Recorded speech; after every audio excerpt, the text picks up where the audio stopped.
Ohio Amber Alert.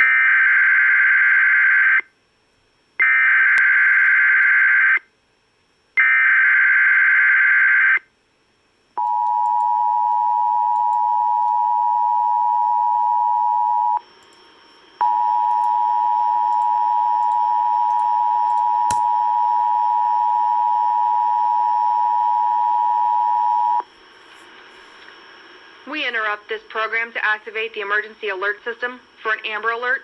Be on the lookout for an abducted child from Springfield, Clark County, Ohio.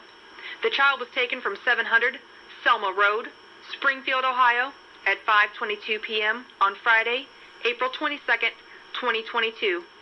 The suspect has been identified as Khadija Karan, a 25-year-old African-American female who is 5 feet, 6 inches, 200 pounds, with brown hair and brown eyes, last seen wearing a white sports bra, gray pants, and dark green or black jacket.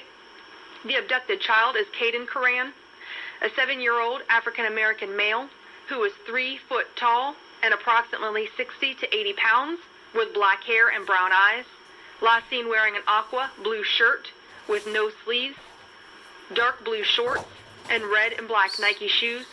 Please call 1-877-AMBEROH or dial 911 immediately if you see the child and or suspect. This concludes the emergency alert system.